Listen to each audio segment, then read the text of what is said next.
Hello guys, we are back with a new fanfic. Which is what if Naruto became the forbidden lover of the Raikage's daughter, part 1. If enjoy this fanfic please like and. Sarutobi sighed heavily, leaning back in his worn padded chair. He loved the old thing. He'd chosen it especially when he'd first made Hokage as a teenager, back when he was too short for his feet to touch the floor if he sat back in the cushy, fluffy thing.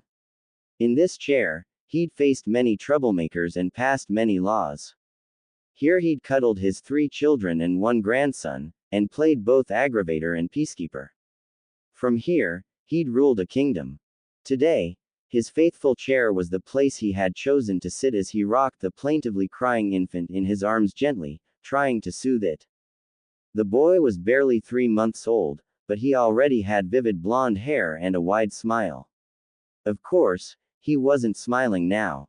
No, he was screaming, sobbing, his blue eyes clenched tightly closed against the world. Shish, it's okay, little one, Sarutobi said calmly, unruffled by the loud noises. You're safe now. Hush. Eventually, the baby's wailing ebbed, until he was snuffling slightly against Sarutobi's chest, face buried in the old man's neck, breath catching in a sob occasionally. Sarutobi waited patiently, rocking the infant to sleep, some distant part of him amused to see the Anbu who had brought him here still standing stiff and unmoving at attention in the middle of his office, and wondered vaguely how long he could keep it up. Dog, the Sandame said eventually, shifting the now sleeping baby to lie in his arms the conventional way instead of propped up against his chest in a hug. Tell me what happened. The Anbu bowed his head and began to speak in a brisk, clipped tone. A group of intoxicated civilians broke into the house the boy has been inhabiting, and proceeded to attack as he lay on a rug on the living room floor, he said formally. I intercepted and apprehended them, and with the help of my partner, Owl, subdued and arrested them.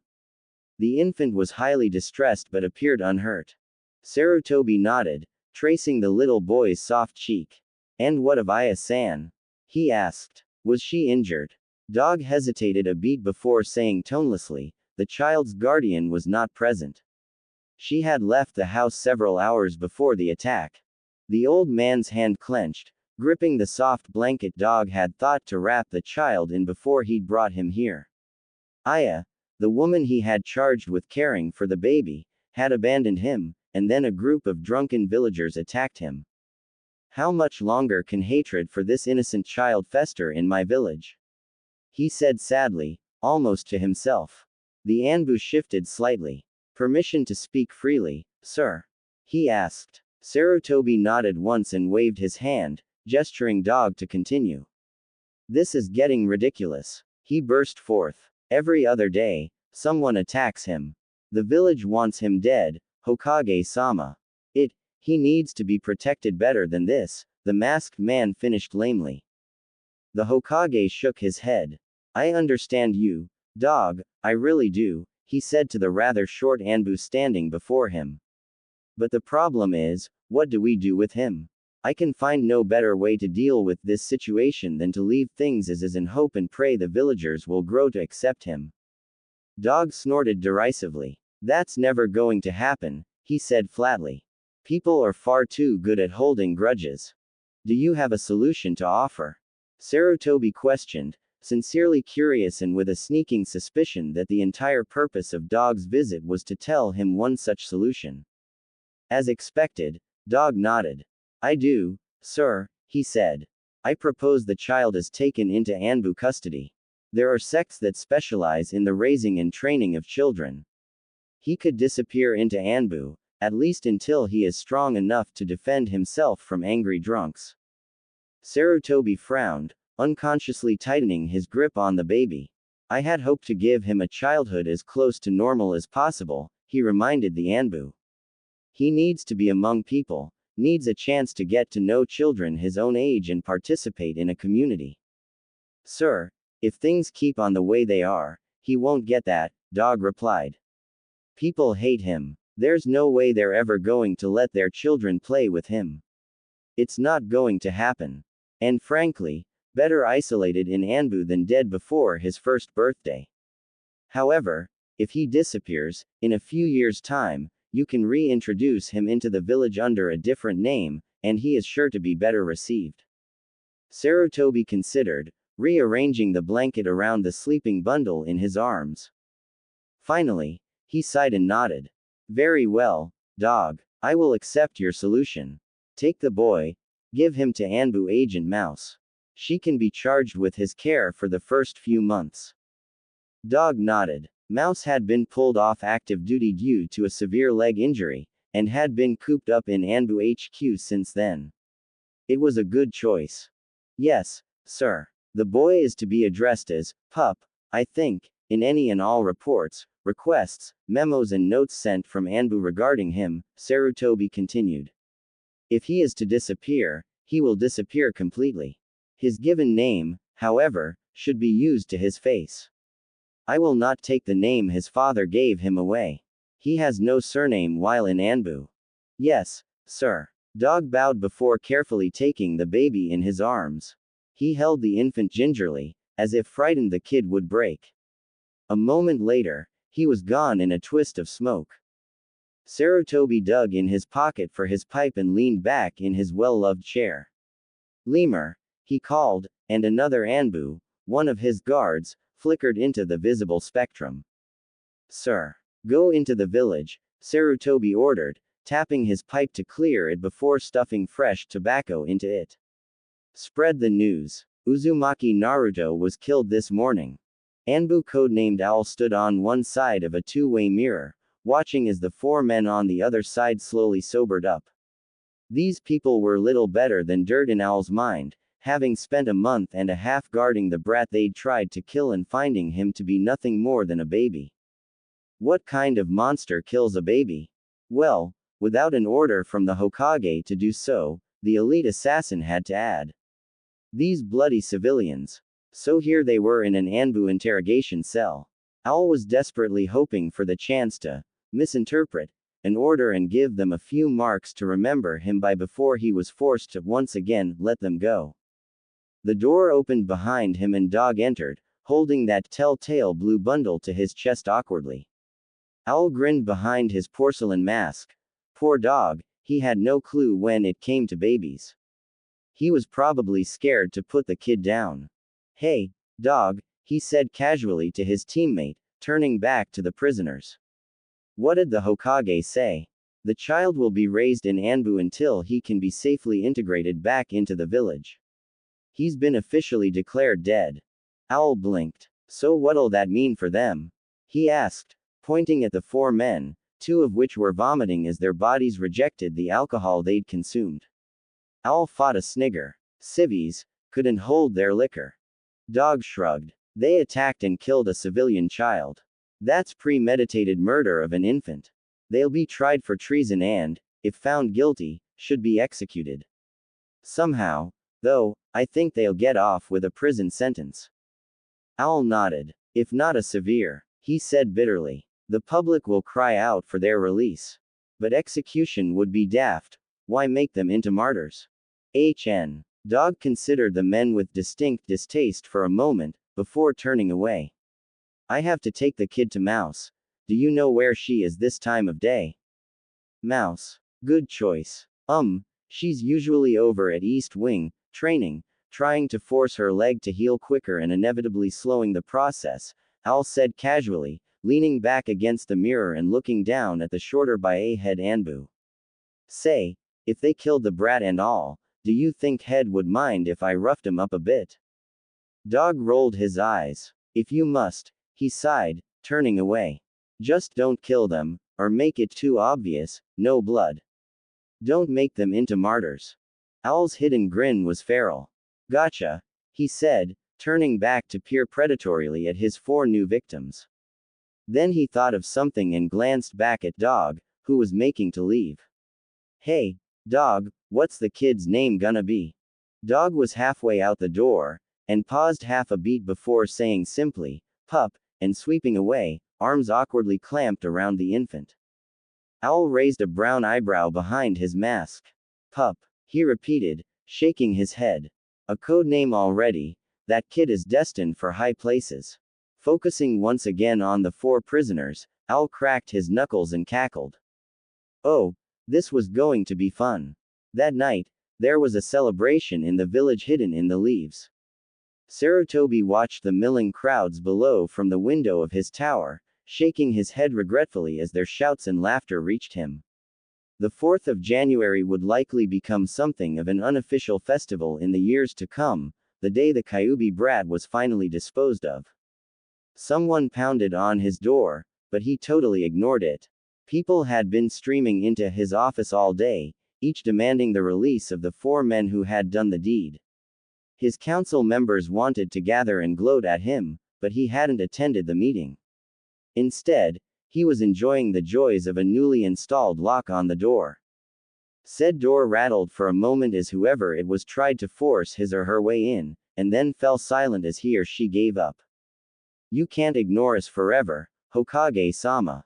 A voice reached through to him, but he totally ignored it. So, he mused to himself, what are you going to do with your murderers?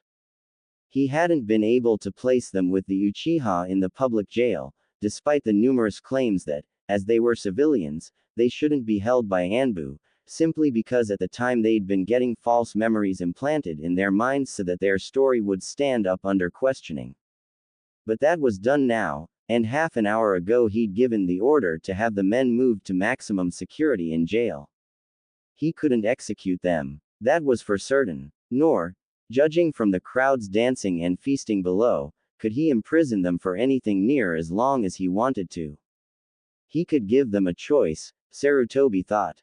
After their trial, once they were found guilty, and by hellfire, he could give them a choice. Say, 30 years in jail, the maximum sentence for premeditated murder, or a public lashing. Knowing the men, they'd all choose the quick, painful route, and Sarutobi could feel slightly vindicated as he watched them beaten until they bled. Ah, corporal punishment. How he loved it. Mouse hummed to herself as she limped through her new, and larger quarters. Agreeing to take in a child that had been officially declared dead had its perks. Reaching into the crib that had been set up for her, she lifted the fussing baby, cooing to him absently. There, now, hush, hush, you're probably hungry, right? Well, we'll deal with that right now. Propping the baby up against her shoulder with one arm, she walked to the kitchen section of her quarters. She had a sink, a fridge, and a dishwasher. How cool was that? And digging around for some baby formula and a bottle. She made it up quickly, double-checking the temperature was right and wouldn't burn the baby's mouth before she offered it to him. Naruto latched onto the rubber teat instantly, blue eyes staring up at her in amazement before flicking around the room, taking in everything. Mouse smiled. She loved this age. They were just so interested in everything, wiring up their eyes before they learned how to move anything else. Is that better, little pup? She asked, sitting down on her bed to feed the blonde infant. Naruto's response was to shift his gaze back to her masked face for a moment, before he went back to looking around. Mouse chuckled a little, running a hand over his little stomach and soft legs. She was going to enjoy this assignment. With her free hand, she reached up and pulled off her mask, allowing the boy to see her features and grinning as his eyes widened in surprise. He didn't stop drinking for a moment. A soft knock on the door caught her attention and she quickly replaced the porcelain before calling, "Enter." The door opened slowly and Dog came in, carrying a manila folder. "I've brought you the boy's file," he said without so much as a hello. "It contains birthday, blood type, allergies and so on. That should be all you need to look after him. The Hokage wants you to contact him directly if there is a problem." The short masked figure placed the folder on the table in the center of the room. She got a table. Squee nodded and turned to leave, but Mouse called after him. "Dog, wait a moment. Do you want to? If you want to visit the baby, you're welcome to." "I have no interest in the child," Dog cut in acidly. "I am merely following orders, and now my obligations have been fulfilled." "Good day." Mouse frowned at his back. "Kakashi," she snapped. "You know you're being unfair." His father. Is dead, Dog interrupted again without turning. Let him rest. Either way, I want nothing more to do with his son. Mouse winced as he left, closing the door with a little more force than necessary. Don't worry, she said to the baby in her arms. He'll come around. He's just hurting, you know. Grieving. And he really does care what happens to you. He saved you from those nasty men, didn't he? And he brought you here. Just give him time. I mean, he's really just a kid as well, isn't he? He's only 14. Shaking her head, the injured Anbu woman lifted the baby higher and continued to feed him, firmly pushing her dog-masked comrade out of her mind. 18 months old. Now 18 months old, Naruto didn't need to be watched every second. He was sitting on a rug in the center of a locked, child-safe room, surrounded by a great many educational toys. Currently, he was sucking his left thumb, his favorite stuffed toy animal tucked into his left elbow, while his right hand worked to fit a square block through a triangular hole in the side of a box.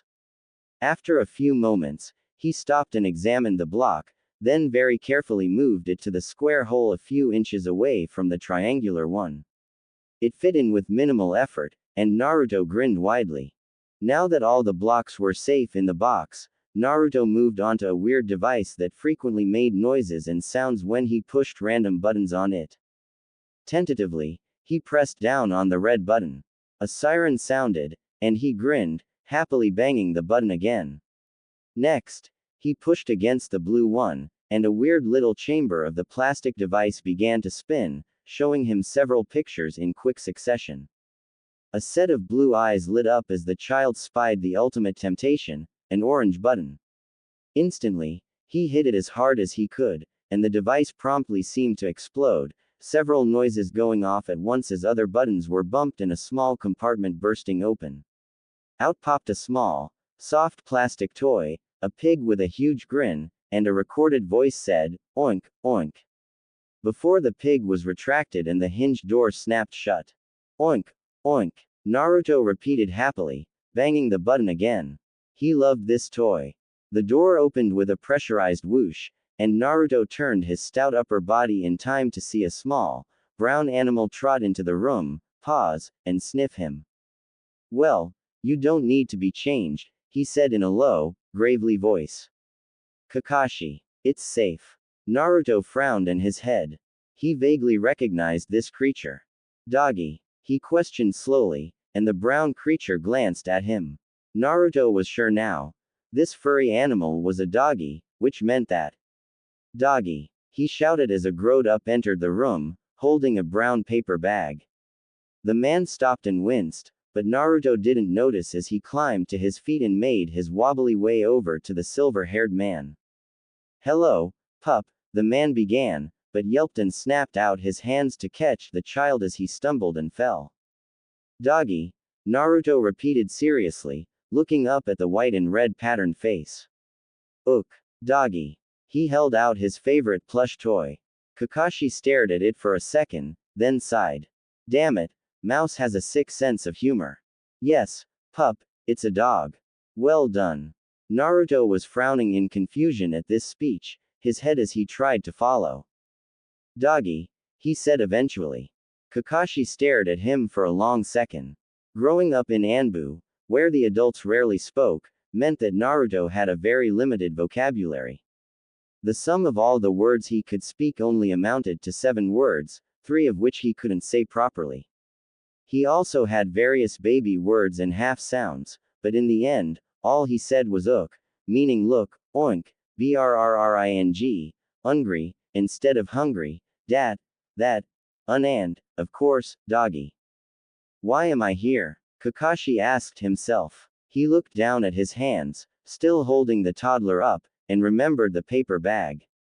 "Oh yeah, Mouse is on a mission, someone had to feed him. Hummingbird asked me to pass it along, damn females." "Doggy." Naruto pressed. Big, wide, familiar eyes looking hurt and confused.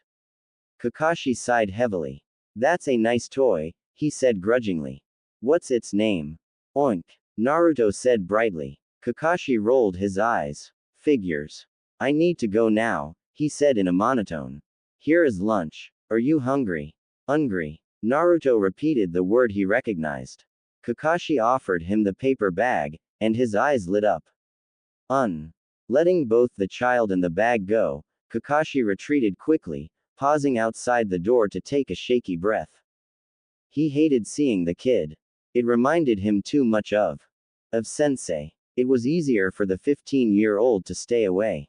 28 months old. The old Hokage was sitting on the floor of the playroom, looking singularly undignified, smiling at the 2-foot-high blonde bundle of energy that had recently turned 2 and 4 months old. The child was sitting opposite him, and between them was a child's puzzle with only 8 pieces. Naruto was just fitting the last piece in and he smiled widely. Doggy, he announced. Sarutobi sighed and shook his head. No, Naruto, this is a frog, he said gently, pointing to the picture. Froggy. Naruto frowned. Froggy, he repeated cautiously. Sarutobi nodded, and his grin came back. Doggy froggy, he chanted, and giggled happily. The Sandaime shook his head, smiling as he laughed. Good enough, he said. Naruto didn't reply, instead hoisting himself onto his chubby legs and toddling away. He had mastered the art of walking with scarcely a wobble, and Sarutobi knew that Oxenby had taken to taking him to the underground training area. Anbu had been beginning basic exercises with him, incidentally going directly against orders but getting away with it by arguing that they'd been playing, not training.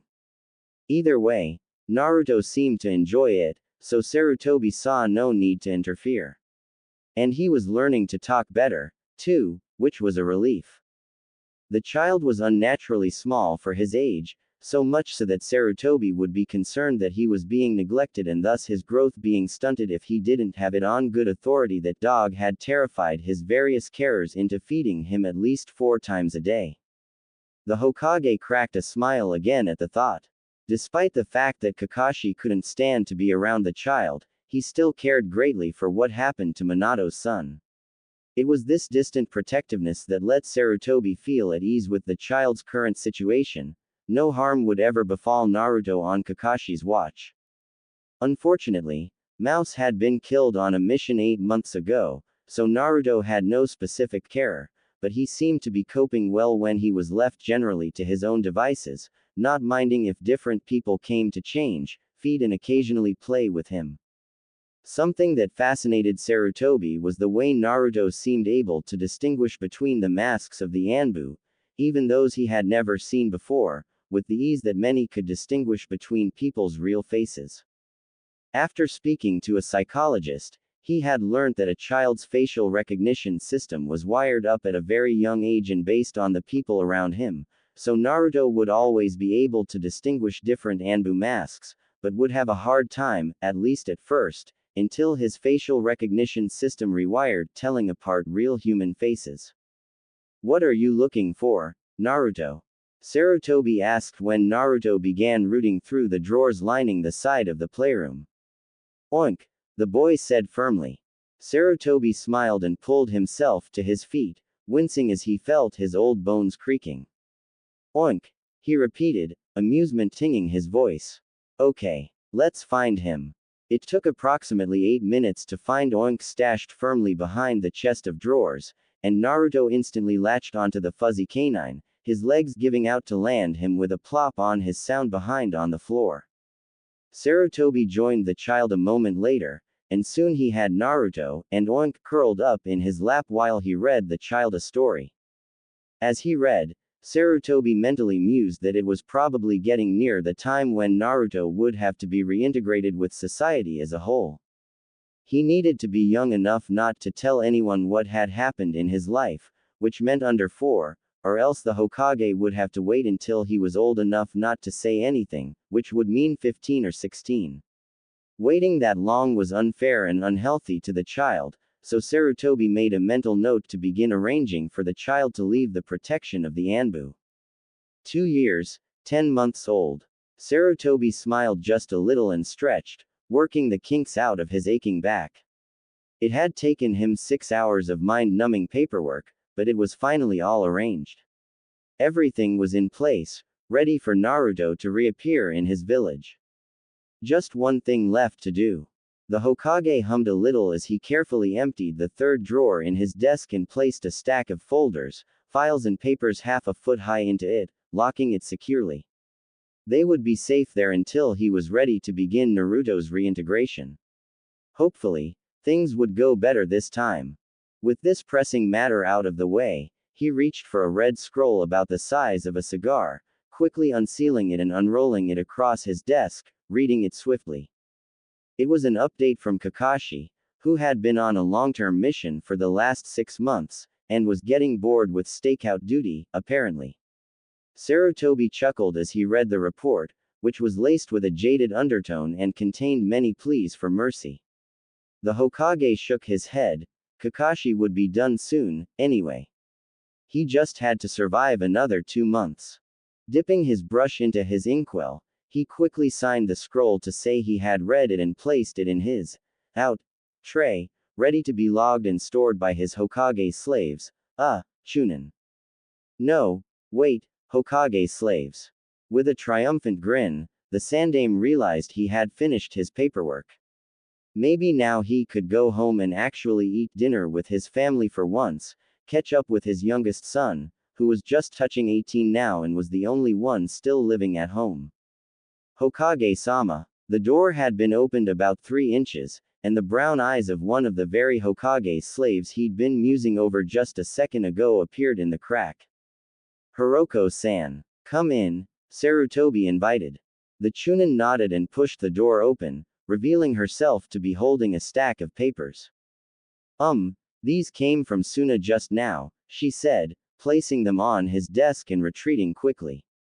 Sarutobi saw the red band over them, marking them urgent, and sighed heavily. So much for dinner, he mused aloud, reaching for the top paper. 3 years old, exactly.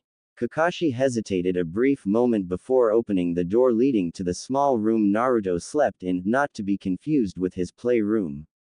It was 8 o'clock. More than 2 hours past the kid's bedtime, and accordingly Naruto was curled in bed, fast asleep and sucking his thumb. Today was his birthday. Today, 3 years ago, Sensei had given his life and condemned his son to save a village which, to date, had proved highly ungrateful. 3 years is a long time, Kashi, swirled the voice of his teacher in his mind. Kakashi shook his head, banishing it. He knew his teacher would be horrified at how his son was being forced to live. He knew his teacher would want him to let him go enough to hold on to the boy who was still here, alive. But it was hard. Very carefully, unwilling to wake the toddler, Kakashi took a few steps forward and looked at him, tilting his head just a little. He looks fine, the Anbu thought to himself, before turning and leaving silently, closing the door securely behind him. In an instant, the boy was forced from his mind as he met up with the rest of his squad.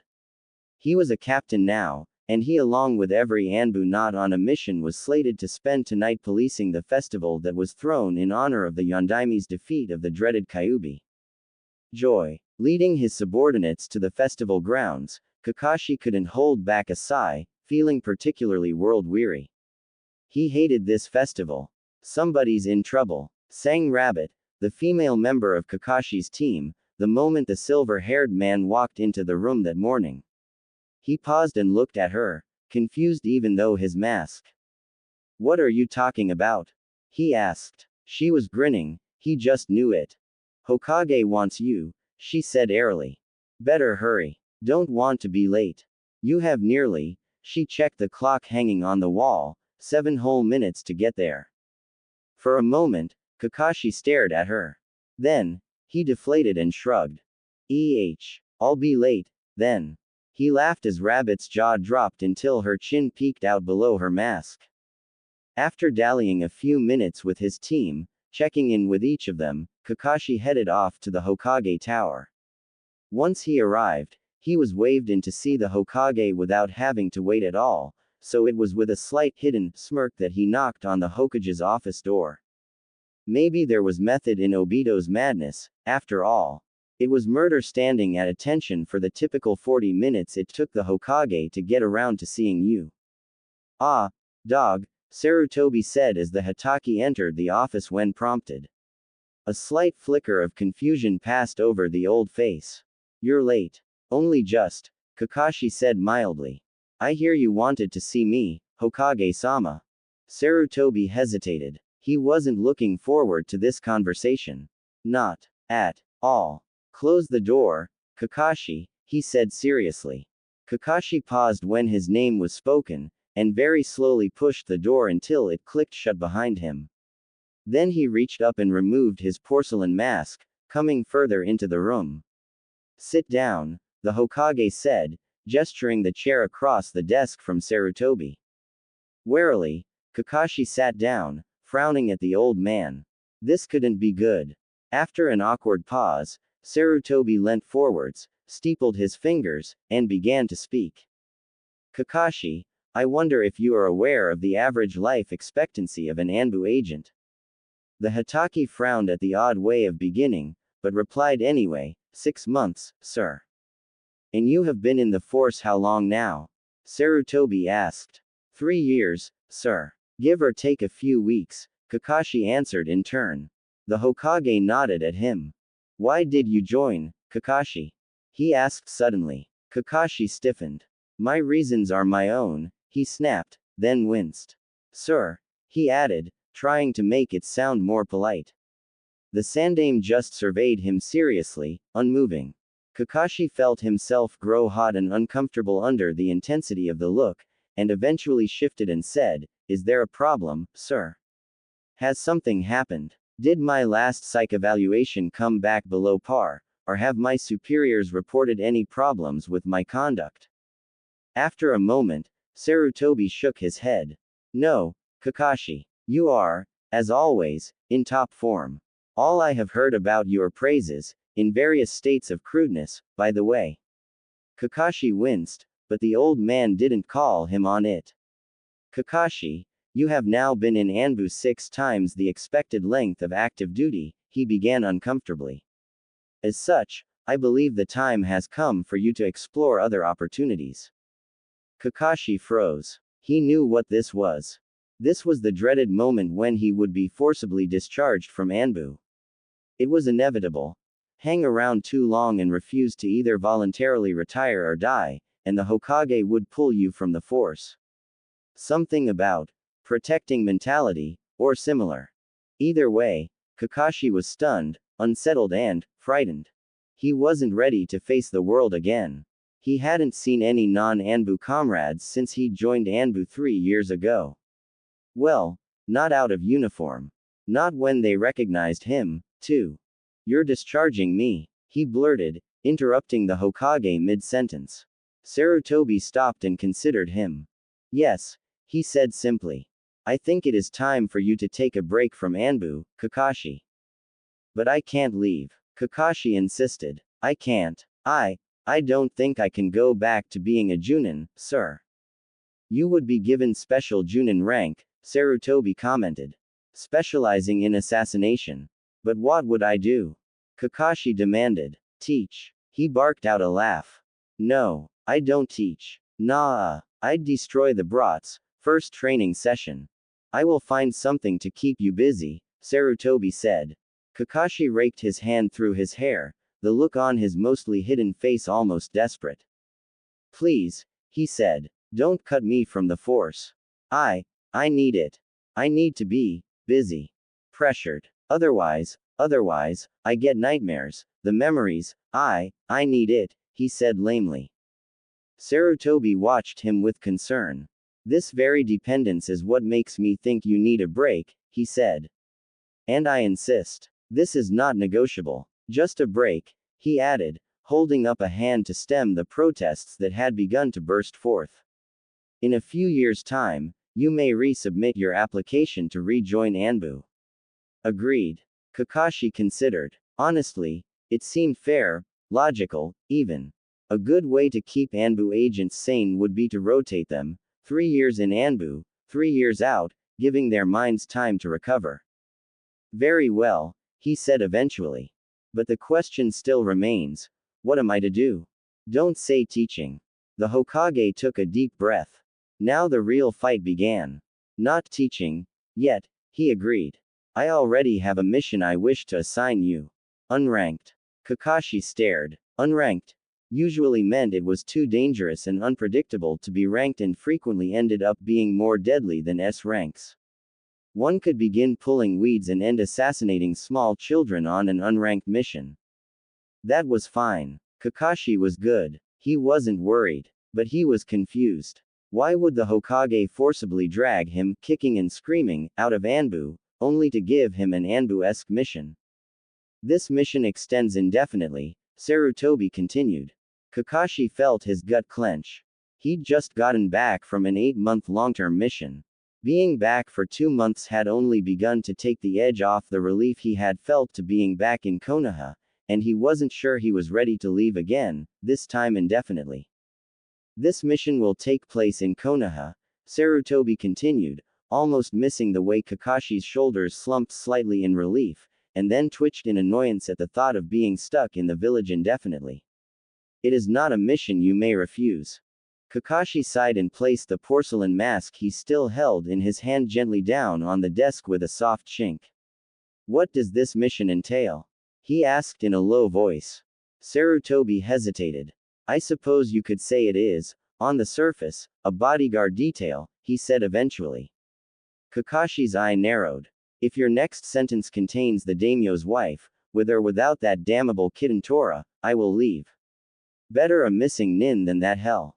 Sarutobi chuckled. No, no, he said, waving a hand to calm the much younger man.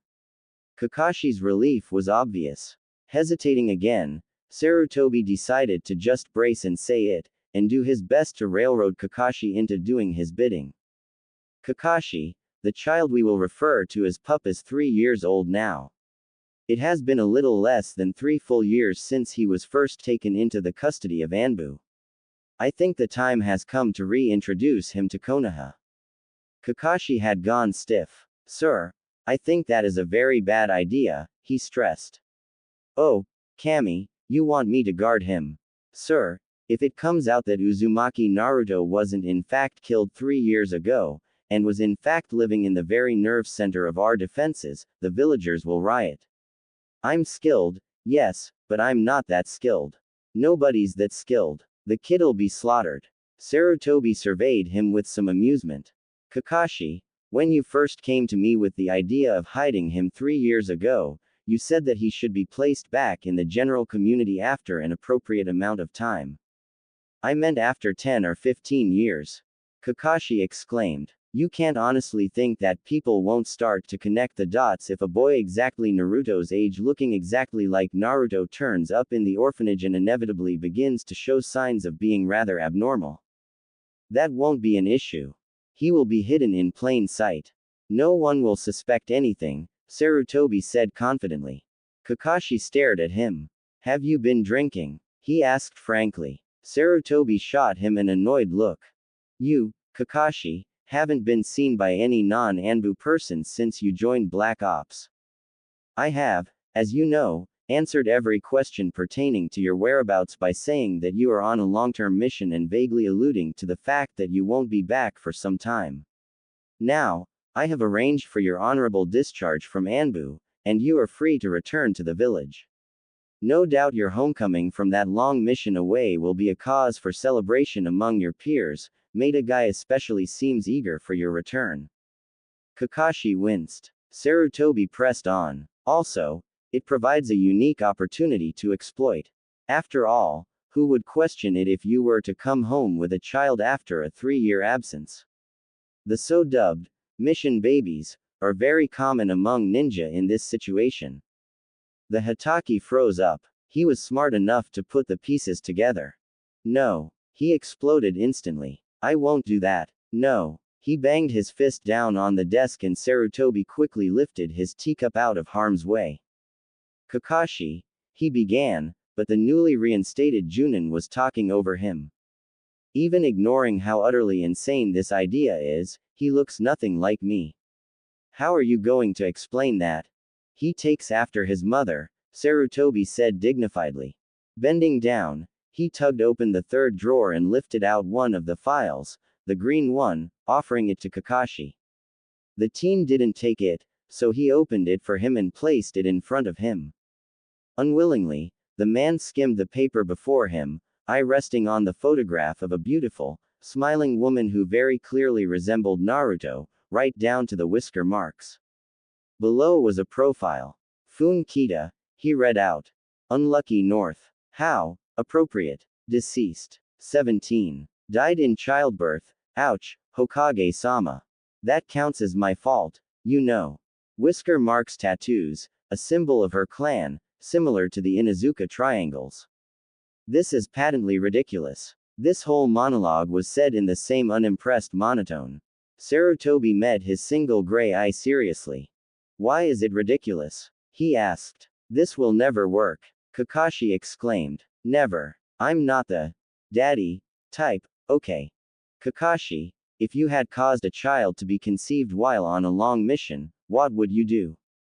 The Sandaime questioned pointedly. Kakashi didn't answer. He couldn't. He knew that if he really had through some horrifying mistake created a child, he would bring it home to Konoha and be the best father he could to it. But that didn't mean he could swear someone was laughing at him. It sounded eerily like Obito. No, he protested weakly. I can't do it. I'm not ready to be a father. Do you really hate the kid that much? Surely there are better candidates than me. He tried to pretend he wasn't pleading. Sarutobi raised an eyebrow. Kakashi, you are the best candidate. You know everything about the child, where he comes from and who and what he is, and yet you do not hate him. And, like it or not, you're the closest thing to family the boy has. If you want, think of it as paying off a debt. Kakashi bit back a groan. Of course, the Hokage had to bring that up. It was true that when his father had died, Minato had taken the newly orphaned Kakashi in and all but adopted him, would have adopted him if not for Kakashi's childish pride. If Minato had survived, he and Naruto would have been raised as brothers. The silver-haired man buried his face in his hands, guilt curling in his stomach. Hell, he mumbled into his hands. Hokage-sama, please. There has to be another option. Kakashi. Sarutobi's voice was firm. This is non-negotiable. This is a direct order from your Hokage. You will take this mission. But his age. Kakashi burst forth. He's too old. It won't work, sir. People will know. Uzumaki Naruto was born 3 years, 2 months ago, Sarutobi said seriously. He died 2 years, 11 months ago. Hitaki Naruto was born 18 months ago. Kakashi stared at the old man, mentally calculating. That would mean he'd been conceived when Kakashi was about half a month into his 16th year. It'll never work, he protested. You can't pass Pup off as half his age. It's impossible. Sarutobi shook his head. Tell me, what is the difference, proportion-wise, between an 18-month-old and a 3-year-old child? Kakashi mumbled, but Sarutobi caught it. That's right. Not much. And Naruto is very small for his age. He could easily pass as a big almost 2-year-old. It will work, Kakashi. I have already arranged for it. It's also backstopped. There are people in Lighting Country, which is where you were, by the way, who will swear to knowing Fun Kita their whole lives, and will mutter darkly about the bastard undercover ninja, who she ended up falling for. Thanks, Kakashi said, highly sarcastic. He seemed to be wilting, his resolve crumbling when faced with Sarutobi's onslaught. Come on, Kakashi, Sarutobi said coaxingly. Do it for Minato, if nothing else. Ensure that his son has a home and someone who cares about him. There was a long, tense pause, before the last of Kakashi's resolve evaporated and he slumped forwards, resting his head on the desk. Fine, he groaned. Sarutobi's face lit up. Excellent, he said, forcing Kakashi to lift his head by shoving the rest of the folders ferreted away in the third desk drawer at him. In here, you will find everything you need to know about the last 3 years of your life, the girl you were involved with and the child you created together. There is something fundamentally wrong with this, Kakashi remarked, his composure recovered, now reading with morbid fascination a series of extensive facts about a woman he had apparently been involved with for more than a year until she tragically died. They'd been the same age. She'd been the daughter of the local innkeeper, a good person to befriend if he wanted the local news and gossip, not to mention a reliable source on who was entering and leaving the town. Her father had threatened to kill him when he'd found out his daughter was pregnant. Kakashi had to feel impressed. It was an extensive cover story. There was even a mission report, nicely forged in his handwriting. Opening a new file, Kakashi found baby pictures and a birth certificate, as well as a profile for his son. Hitaki Naruto, 18 months old, born April 3, allergic to bee stings and the pollen of a tree that only grew in the far northern reaches of Lightning Country. Weighing 18 kilograms, he stood 72 centimeters tall. Favorite color, orange. Any problems, suggestions, questions? Sarutobi prompted. Kakashi, still flicking through papers, hummed contemplatively. What will we tell Pup? He asked. Naruto will be told the same as everyone else, until he is old enough to understand, Sarutobi said simply. Kakashi nodded, not looking up from his perusal. How do you propose I make it seem as though we have just returned from a long journey? He asked. Sarutobi tapped another sheet of paper, and Kakashi picked it up. And laughed. Ah, he said, nodding. The obvious approach. Of course. On the paper was a map, a travel path mapped out on it in red ink that would be easy enough for a child to navigate with a little help and would still make it appear as though whoever was walking it was coming from the general direction of Lightning Country. I want you and Naruto to go on a little journey for me, Sarutobi said. That will give the child, and you, time to adjust. He needs to address and react to you in a manner that depicts that you are his father, not some stranger he's just met, and you need a little time to get used to caring for a child before you hit the public eye, as well. I guarantee that the moment you step through Konoha's gates when you return you'll be scrutinized, so it would be best to be convincing. The whole trip should take around 2 weeks, and by the end I imagine both of you will look as though you have just made a difficult, tiring journey from a foreign country. Kakashi rolled his eyes. Well, duh, when do I leave? He asked resignedly. Sarutobi checked his watch, and Kakashi groaned loudly. Sarutobi laughed. Kidding, he said. Tomorrow. Take tonight to memorize those files. You need to know them perfectly. And I'd suggest you put some of the photographs in your pack. You know, in case. Oh, and don't forget when packing that you have to have room for all Naruto's gear, too. Grumbling under his breath, Kakashi gathered the files into his arms and stood, moving away before the old man could say anything to further rip his world to pieces and rearrange it into something frightening. Outside, he stopped to lean against the hallway wall, breathing irregularly as it hit him exactly what he'd just agreed to. He was a father. Back in his office, Sarutobi smiled at the ceiling and waited. After a pause of maybe 7 minutes, the door opened and Kakashi appeared again, glaring something awful. Wordlessly, without even looking down from a suddenly fascinating crack in the ceiling, Sarutobi held out Kakashi's porcelain mask that had been forgotten. He had to fight a laugh as Kakashi snatched it and sunshined away. The next morning, Kakashi woke up as usual exactly 3 minutes before his alarm went off and swung himself off his bunk, instantly alert.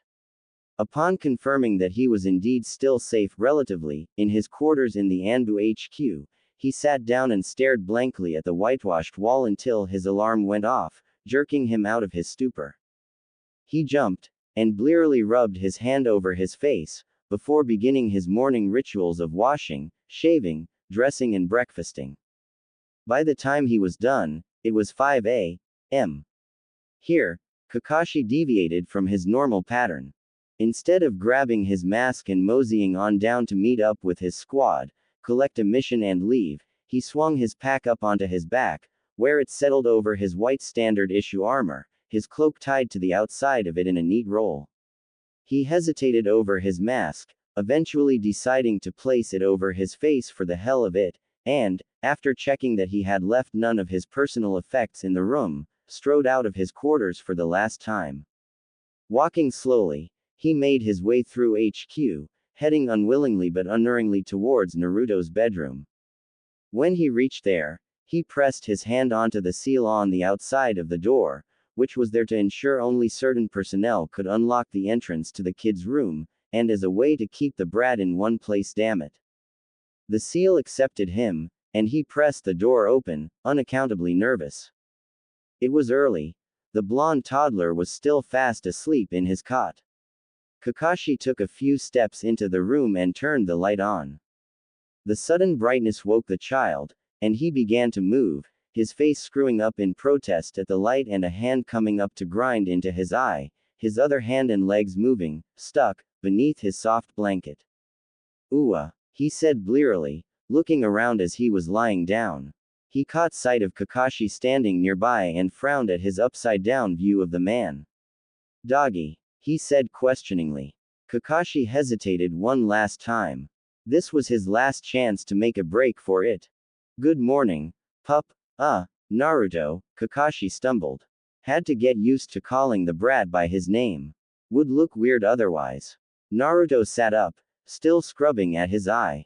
The blanket fell down to reveal his right arm clamped around that ragged toy dog Mouse had gotten him 2.5 years ago. "Wah, doggy." "Yes, Pooh Naruto, it's me. Come on, we need to leave. You're going to live with me from now on, okay? So we're going to have to leave now. We need to pack up your things, okay?" The blonde stared at him throughout this uncomfortable speech, and the only reply he gave was to raise his free arm in the universal child signal for, "Pick me up." Kakashi obliged awkwardly, but it wasn't nearly as difficult as it had been last time he'd tried it, when he was 14. Now, Naruto put a remarkably strong arm around his neck and sort of clung there himself, and all Kakashi needed to do was prop him up with his left forearm hooked under the boy's short, chubby thighs. Letting his pack slip to the ground, Kakashi nudged it open with his foot and withdrew several storage scrolls, and set about sorting through the boy's belongings. Really, he didn't have much, compared to many devil spawnings. Children, Kakashi knew, and he reasoned he'd be able to bring just about all of it. Soon, it was done. Naruto was all but asleep on his shoulder. Kakashi was highly uncomfortable. "Okay, we're going to leave now, Naruto," he said softly. "You just sleep. We're going on a little trip. You won't be coming back here." He turned to leave the room, but a small voice below his left ear said, "Why? Ooh Feej, Banky." Kakashi closed his eye. He honestly had no frickin' clue what the child had just told him.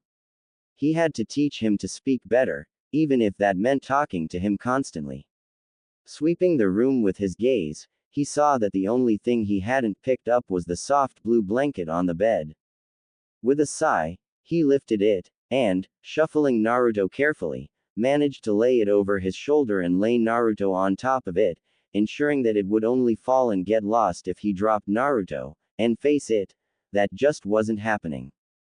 Somehow, Kakashi managed to stuff the filled scrolls into his pack and navigate the bag onto his back without dropping the toddler, but by the time he was done, he had a death grip on the small body, convinced he was about to fall, convinced that if he did fall, he'd break his neck and die. He just felt so fragile. So small, clinging so trustingly to an elite assassin. It almost seemed a crime to hold something so soft and innocent so close to such a blood-saturated soul as Kakashi's. Naruto wriggled uncomfortably, and Kakashi made a conscious effort to relax his grip just slightly before the blonde woke up completely from his doze. We're going to go now," the silver-haired man said uncomfortably. He wasn't used to narrating his life for others. He didn't even enjoy telling those he was directing where he was going to be and what he was going to do. And the kid wasn't exactly answering. But he did have to sort of talk to him, right? Kakashi wasn't good at small talk, so telling the baby everything he was doing was a good way to fill up his word quota. Readjusting the child in his arms until he was holding him up against his chest with both arms, the boy's legs around his waist and small arms hugging his neck, soft gold hair tickling his ear as Naruto rested his head on his shoulder. Kakashi exited the room, moving swiftly and covertly to escape Anbu headquarters. He really didn't want to run into any Anbu members and be forced to say goodbye. In fact, he had plans to be well out of the village by the time a morning meeting was called and the force as a whole was informed that he had been discharged. He hated goodbyes, and hellos, and talking in general. People were annoying. Naruto began to wake up and got increasingly more and more squirmy as the day progressed. By about 7 o'clock, Kakashi placed him on the ground to walk along beside him, bidding him to stay close and keep up. Half an hour and 500 meters later, he realized that a simple command hadn't really gotten through to the 3-year 18-month-old boy who had never been outside before, that he could remember, at least. Naruto, come on, he said, as the toddler stopped yet again to examine a flower. Those blue eyes flashed up to Kakashi's still masked face and a pout formed. The boy looked dangerously near refusing to obey, so Kakashi gritted his teeth and took the dreaded step. He held out his hand to the blonde. Instantly, through part delight and part conditioned response, Naruto slipped his much smaller hand trustingly into Kakashi's large one, consenting to being pulled along at a slow walk. It wasn't long before Naruto started flagging, lagging behind and relying more heavily on Kakashi to pull him along. The Junin cast him mind about, trying to figure out what was wrong, before he realized that the toddler wasn't used to walking very far at all. But they had a long journey. Kakashi tried to think back to when he'd been 3. He had vague memories of trips out of village with his father when he'd been very young, before his father had gotten so incredibly busy. Ignoring the hot shards of pain that always lanced through his heart whenever he thought of his father, Kakashi mentally reviewed the man's strategy for caring with his young son when they were going to be walking for a long time. Kakashi remembered he would walk in the morning, after breakfast, and then inevitably get tired after an hour or so and be carried by his father, falling asleep on the man's back or shoulder, until he woke up and they ate lunch. Then he would either walk some more or demand a ride on his father's shoulders, and he would be alternately carried or walk until the sun went down, and they stopped to make camp, eat dinner, listen to Tusen and occasionally Jiraiya-sama, if he was there, tell stories, and sleep the night. Right. Kakashi could do this. He nodded decisively. He would follow the same general pattern, he decided, reaching for Naruto to lift him off his tired feet. He would carry him for a while, until. Wait. Dinner. Lunch. Breakfast. Kakashi swore aloud when he realized he had completely forgotten to feed the kid. Naruto wasn't one of his Anbu teammates who'd slept in and needed to be roused, he had a responsibility to supply food. Well, that makes it break time, I guess, Kakashi thought dryly, deciding to stop right there beneath the trees. Without further fuss, he simply folded his legs and sank onto the leaf litter with a certain trained grace, crossing his long legs beneath himself. Naruto looked at him curiously for a moment, before he mimicked the older man, sitting down with a clumsy thump and crossing his short, stubby legs, wide blue eyes watching the older Konohan for a clue as to what was going on. Are you hungry, Naruto? Kakashi asked, digging in his backpack. It was impossible to miss the way that the toddler's eyes lit up. Hungry, he shouted, clapping his hands. Eat, please. Yes, you can have breakfast now, Kakashi said absently, still rooting through his pack. Eventually, he came up with a soft bread sandwich, toddler-friendly, which he handed to the boy, making grabby motions at him and edging closer on his bottom eagerly. Kakashi had to restrain a wince at how enthusiastically the baby began to eat. Okay, I have to remember to feed him. Important. Carefully reaching up, he removed the white and red mask that was fitted over his face with a sigh. He should probably stop wearing it, he admitted to himself. He wasn't in Anbu anymore. He let a finger trace over the pattern of a snarling dog that was painted onto it before quickly tying it onto the outside of his backpack. A glance told him Naruto is staring at him, mouth open, giving Kakashi a nauseating view of a bite of half-chewed bread and butter. Ew. What? He asked. Naruto chewed twice and swallowed rapidly, emptying his mouth enough that he could level one finger at Kakashi's nose and say, "We're face off." Ooks, me. Kakashi closed his eye, mentally analyzing that.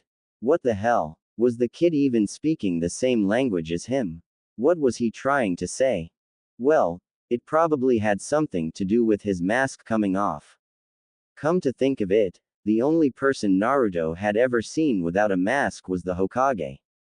Yes, I took my mask off, he said, taking a guess and hoping he got the kid's meaning right. This is my face. Well, kinda. He didn't want to remove his Hittite and cotton face mask as well. Naruto narrowed blue eyes warily at him. Doggy? He asked suspiciously. Kakashi blinked. Was the kid? Either way, it would be best to change the form of address now, to give them both time to get used to it. Daddy, Kakashi enunciated clearly, touching his own chest. Daddy. Naruto tilted his head, confusion written over his face. He repeated uncertainly. Kakashi nodded. Daddy, he confirmed. I'm Daddy. Daddy. Naruto sounded marginally more sure. Kakashi nodded. Now, eat your food. We need to get moving. After a long pause, during which Naruto frowned at the man almost skeptically, he turned back to chewing his bread with half a set of teeth, the rest had yet to grow through. Kakashi sighed with relief. Hurdle 1 down. Now, he was up for 2 fun weeks of father-son bonding. A weary teenager heaved a small child a little higher on his hip. Though he could usually carry weights much heavier than 18 kilograms for much longer than he'd been carrying this one, it was a totally illogical but cruelly true law of the universe that young children got heavier the longer you carried them. Naruto was resting his cheek against Kakashi's shoulder. His blanket was draped around him like a cloak to keep the evening chill away, and Oink was crushed between his stomach and Kakashi's chest. He was holding a plastic baby's bottle filled with formula that had been mixed with water from Kakashi's flask and heated with a mild kaiten jutsu. He was sucking on it slowly, his eyes heavy. He did hope Daddy would find a place to stop soon. He was really tired, but couldn't sleep well when he was being jostled by the man's movements. They had been out here in this strange place for a long time, more bedtimes than Naruto could count. He liked it out here, with big green and brown fresh-smelling things Daddy had told him were called trees, and weird things that moved all by themselves but were neither doggies nor froggies, but he liked it most of all because Daddy was with him all the time and he was never left alone. Dimly, Naruto realized Daddy had stopped and was setting out a sleeping bag with one hand. The first night they'd spent out here, Naruto had had a bad dream, and Daddy had picked him up and hugged him until they fell asleep together. Ever since then, Naruto would always curl up against Daddy and go to sleep right there when they stopped. He liked this bit of the day the best, and he didn't even like bedtime. But Daddy was big and strong and brave and scary and he made the bad dream monsters stay away, and Naruto loved snuggling up against his chest and feeling his strong arms hug him and knowing that when he woke up Daddy would be right there. Daddy, he said sleepily as he found himself set on the ground and the other man began to unbuckle his small shoes. Yes, Naruto, Daddy answered. Naruto was too sleepy to even really look at him as he said, "When re go a ge, air." Daddy had said they were going somewhere special, to a new home where they were going to live. Over the last few days, he'd told Naruto quite a bit about it, and Naruto wanted to know how long until they reached the mysterious place. Long time, Naruto, Daddy grunted, slipping into the sleeping bag and carefully lowering Naruto onto his chest, arranging the boy comfortably. A week and a half, or more. Naruto nodded drowsily even though he didn't understand, his eyes closing as he slipped into unconsciousness. For a while, Kakashi lay and looked down at the soft blonde hair that obscured his vision, even though he was exhausted and couldn't seem to get enough sleep these days. As bizarre as it was, Naruto had taken to him like a duck to the water. It would be easier than he had supposed to convince Konoha they were a family when they arrived in 1 or 2 weeks' time. There would be no need to explain away Naruto's standoffish behavior, simply because he didn't display any. No, all that would be needed was an act on Kakashi's part, a show of fatherly affection towards the kid. It didn't need to be overdone, either. Kakashi winced at the thought of acting like those simpering idiots who fawned over their kids. No, that would fool no one. No, he just needed to pretend he loved the brat. He'd been practicing for the last couple of days, and he thought he'd gotten pretty good at it. The ex-Anbu effortlessly squashed the twinge of guilt he felt in his soul at deceiving the child like this, especially since it was obvious the toddler had, through some miracle, bonded with him. But Naruto didn't ever need to know that Daddy's affections were false. He'd even gotten better at interpreting the baby babble. Absently, Kakashi raised a hand to smooth and pet the downy soft blonde hair, shifting a little so he could see the boy's face.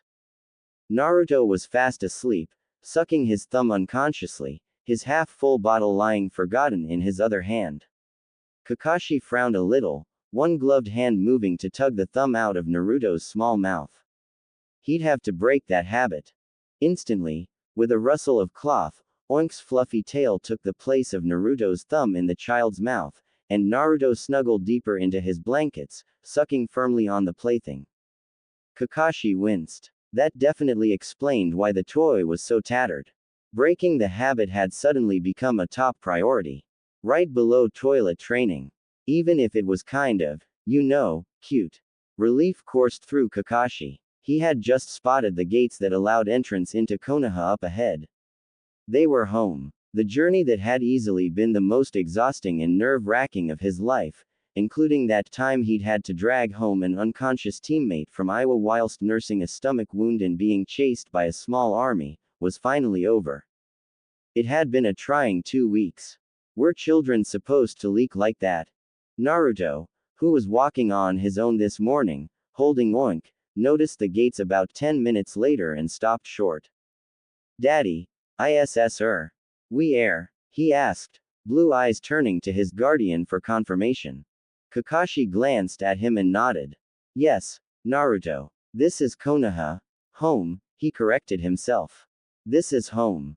Those familiar eyes lit up and suddenly the toddler transformed into some kind of miniature yellow flash as he darted ahead, moving with mind-boggling speed the way only a toddler can. No, you don't, Kakashi muttered, quickly flashing through some hand signs, activating a jutsu a kindly innkeeper had shown him 2 nights ago. A chakra leash activated and snapped out to catch Naruto, pulling the pouting boy gently back to his father's side. No fa, he whined. Yes fair, Kakashi countered. Remember what I said about running off? Bad Naruto. Instantly, the baby's expression turned from excited but thwarted to horrified and contrite. Sore, he wailed, latching onto Kakashi's leg. Kakashi sighed and patted his head. It's alright. Just try to remember next time, okay? You could get hurt, running off alone.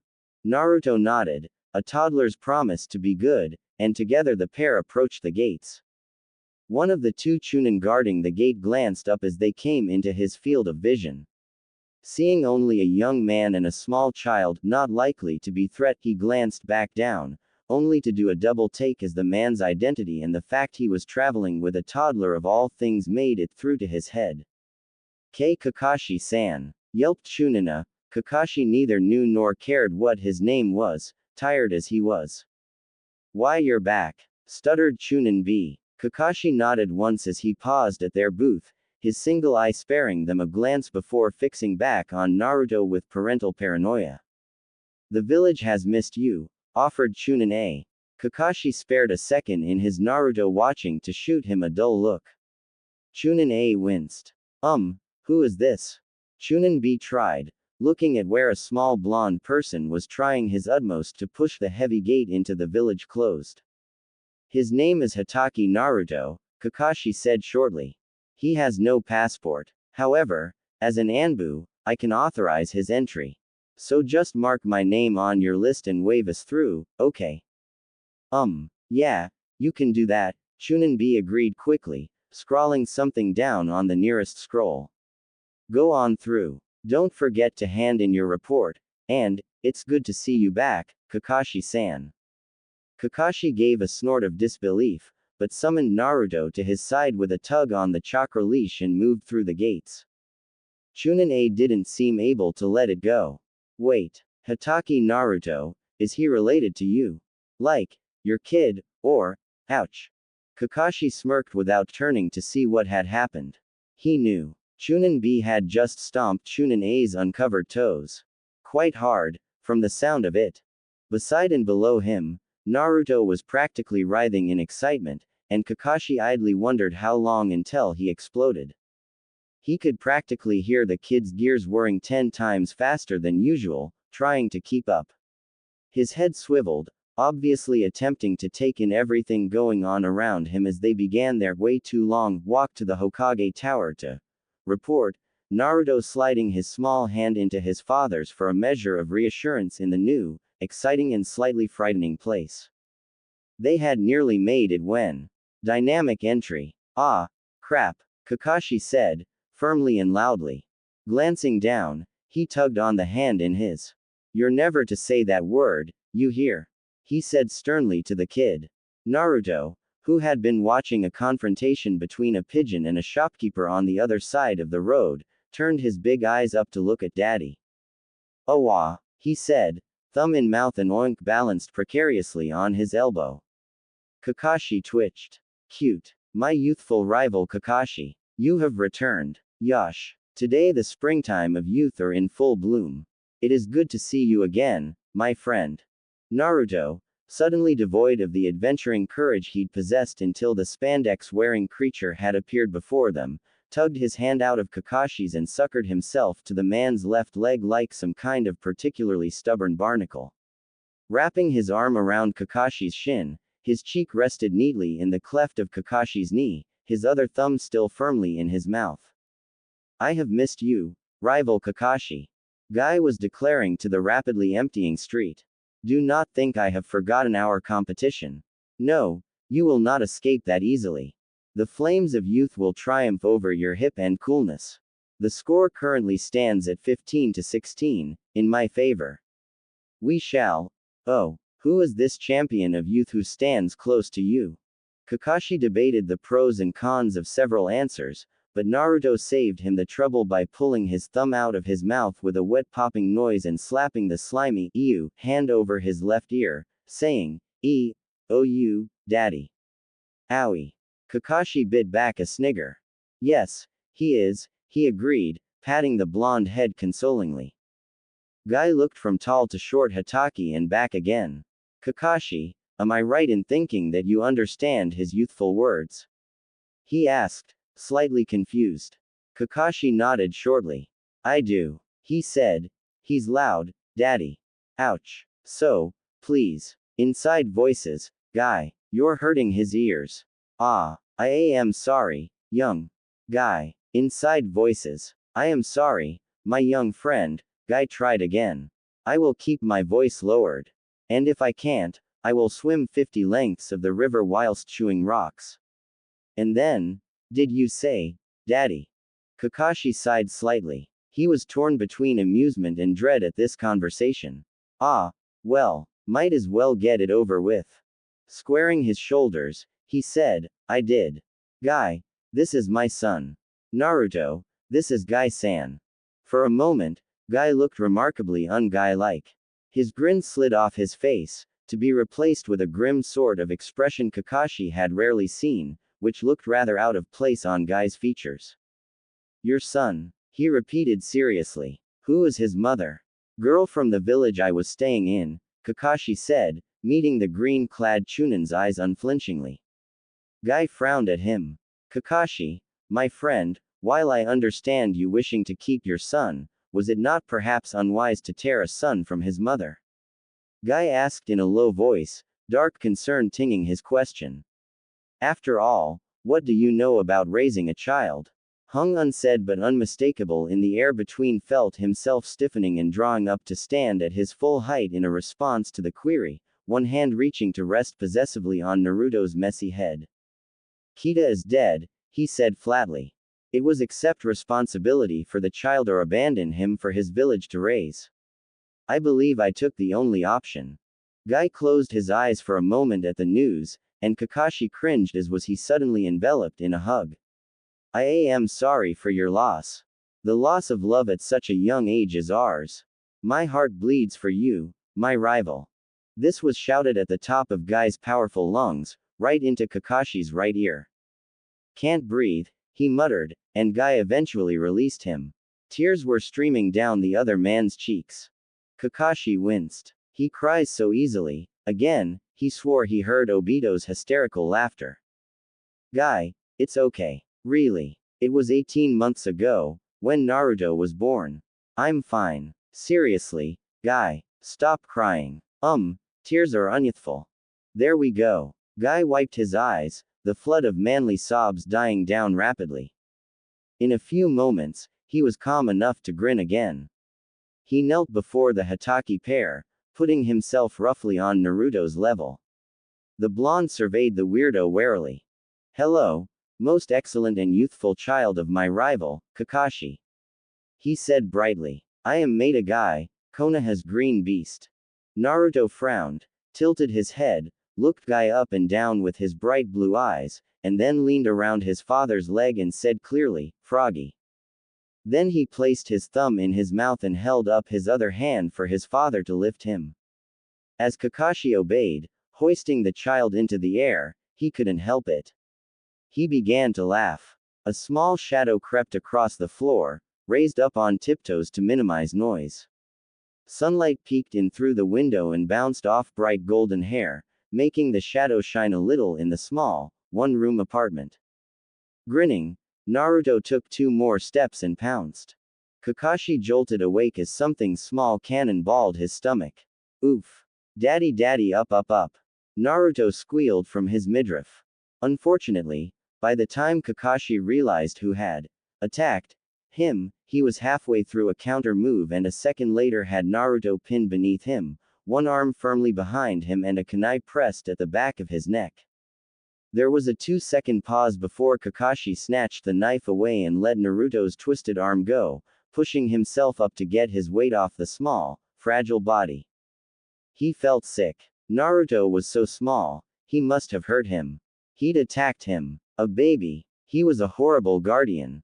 Naruto would be injured, and the Hokage would take him away and give him to someone else, and why was his chest hurting and he didn't have time for this, and oh god is Naruto hurt, why isn't he moving, shit. The boy then did something that threw Kakashi's panicking mind for a loop. He started giggling.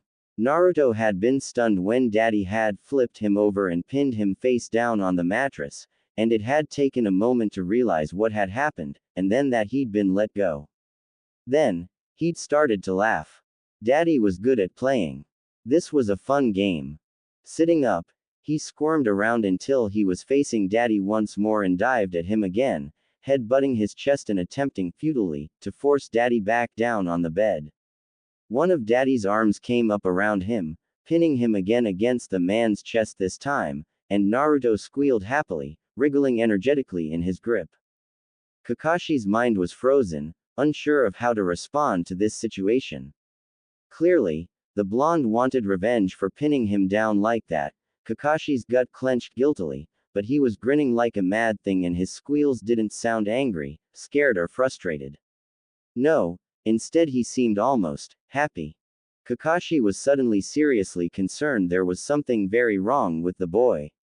Naruto had managed to squirm out of his grasp, but just leapt right back at his father, this time aiming higher. Kakashi's body reacted automatically before his mind could stop it, grabbing the attacker out of the air, twisting him around and catching him in a headlock.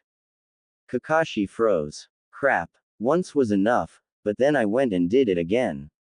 Even if he wasn't injured before, he certainly was now. What do? I can't keep him around if I can't keep myself from attacking him. Crap. I must have heartburn, my chest hurts. The train of thought was cut off as once again, Naruto began shrieking with laughter and squirming in his arms. Gone. He shouted at the top of his lungs, in between writhes and shrieks of laughter. Gone, Gone, gone. He managed to tear himself out of Kakashi's loose grip and instantly launched a new attack. Kakashi grabbed him, mind whirring. Was he saying, Agan? Was he having fun? He wasn't hurt. He wasn't scared. Could that be real?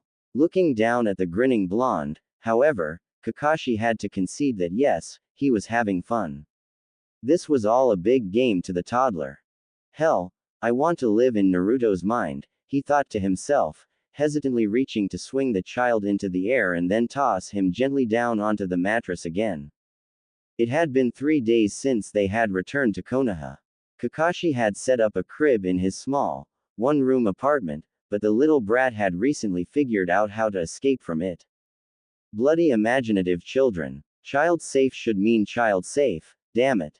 Rolling his eyes and shoving the brat down when he tried to squirm to his knees, Kakashi mused that there were days he could truly appreciate that Naruto was indeed Kushina's son. Naruto was happily seated on his blankie, which was spread out on the limited floor space of Daddy's apartment, happily arranging the painted wooden blocks Daddy had given him, occasionally lifting one to chew absently. There were noises outside the closed door, but he didn't listen to them, too intent on his game. 4, 5, here we are. This is Kakashi-san's house. Are you sure? Yeah. Number 6. Come on. Kurenai, I wanna see the baby. Dad says it's real cute. I heard it looks nothing like him.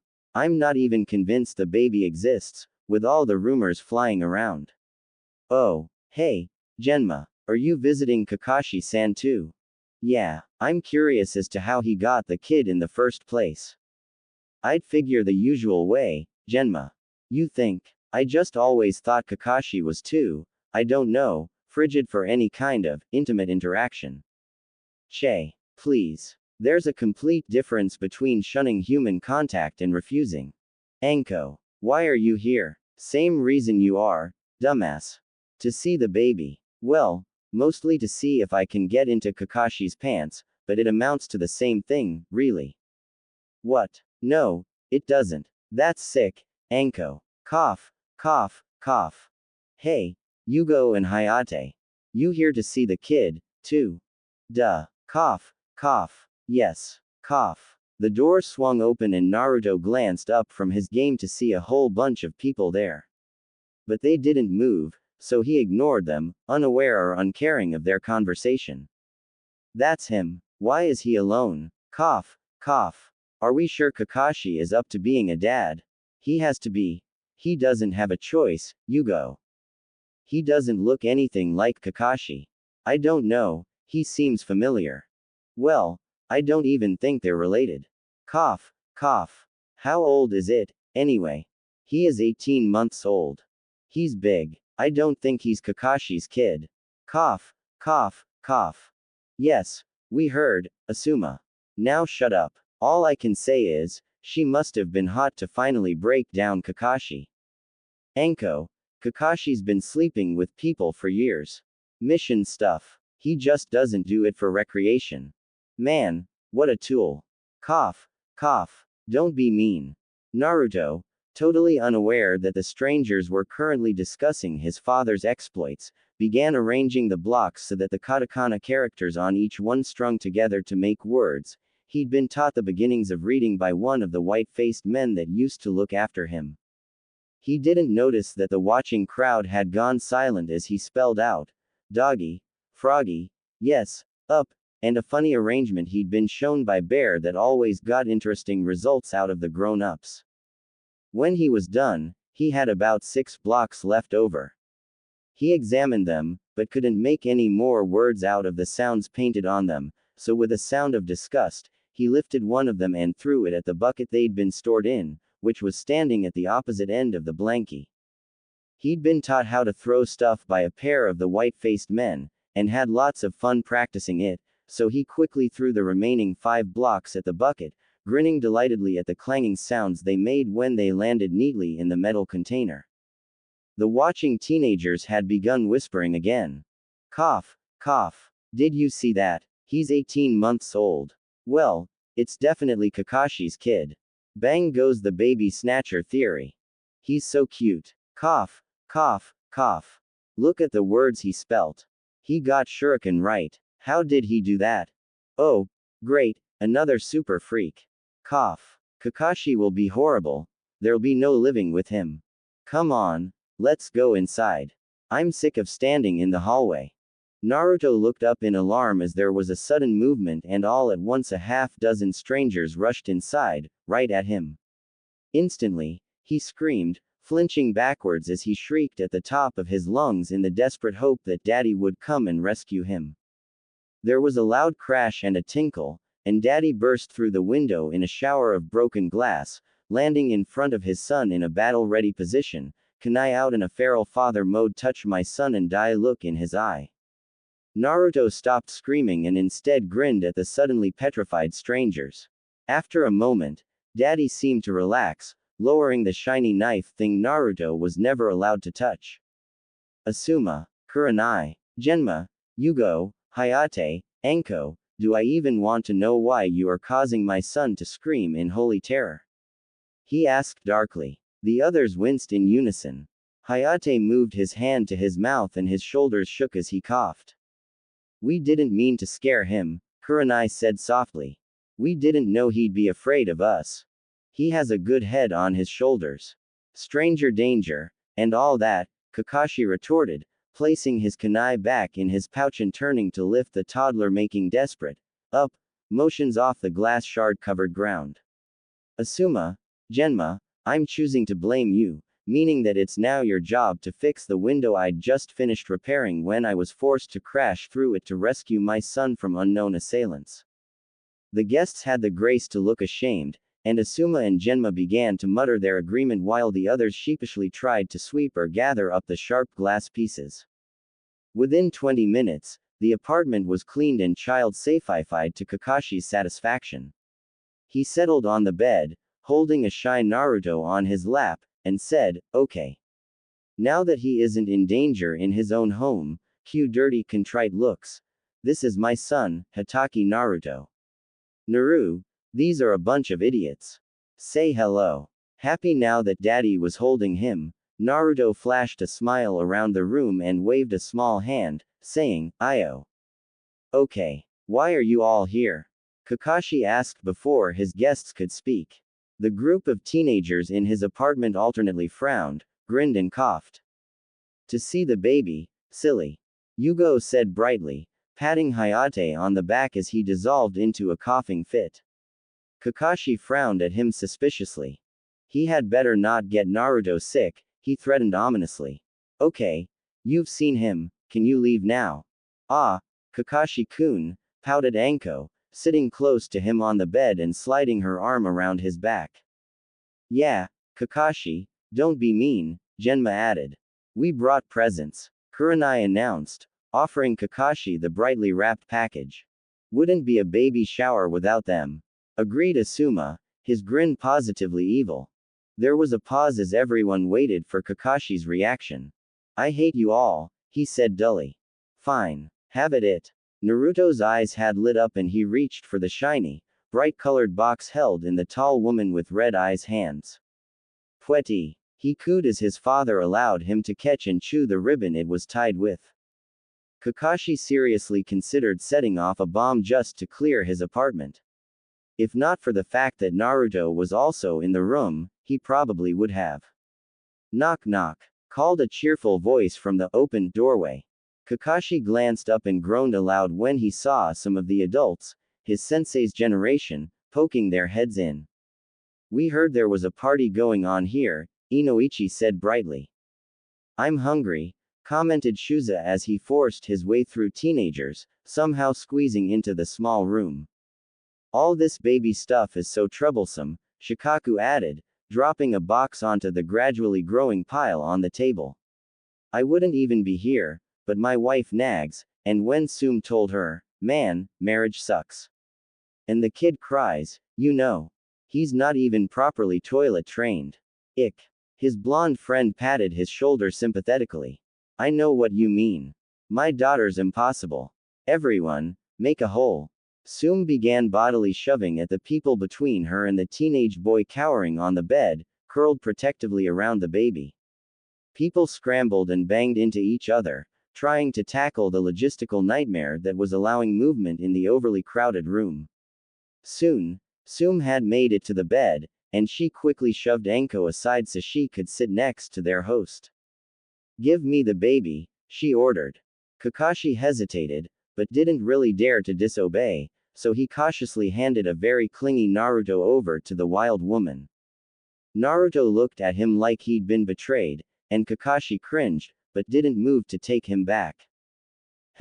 Sum was examining him, looking at him with her sharp brown eyes. He's cute, but he looks nothing like you, she commented. How old? 18 months, Kakashi muttered. Sum grinned. He's big, she remarked. That's good. Is he a handful? My two uns keep me run off my feet, let me tell you. Who was his mother? Her name was Kita, Kakashi ground out, mentally contemplating the pros and cons of suicide. Picture. Sum said in a clipped voice, arranging a squirming blonde child on her lap so that he couldn't escape.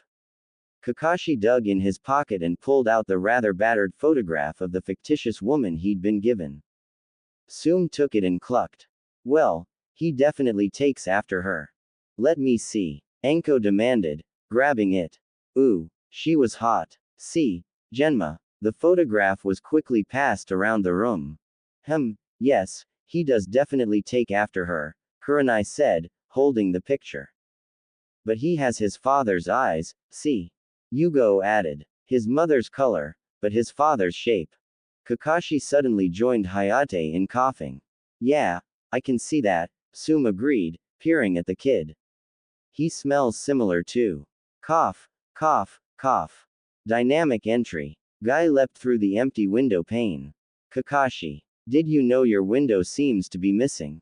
Yeah, Guy, Kakashi sighed, reclaiming Naruto, who looked like he might cry at the arrival of the loud and green one. The idiots broke it. He jerked his head at his guests.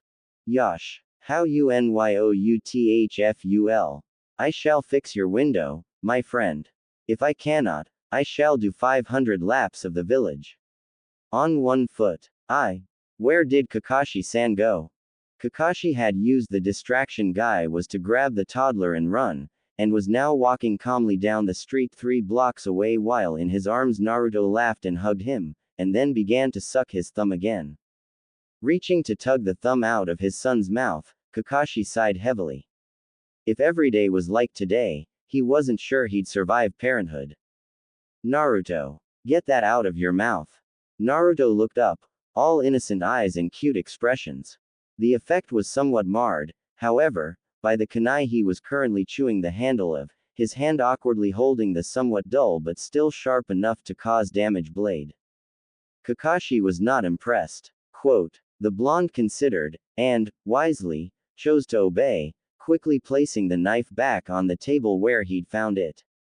Naruto. You know you're not allowed to touch daddy's kunai, Kakashi said sternly. I don't care if you wanted it, I don't care if you could reach it. It's against the rules. Naruto had the grace to look shamefaced. Sorry. Not good enough. Why aren't you allowed to touch them?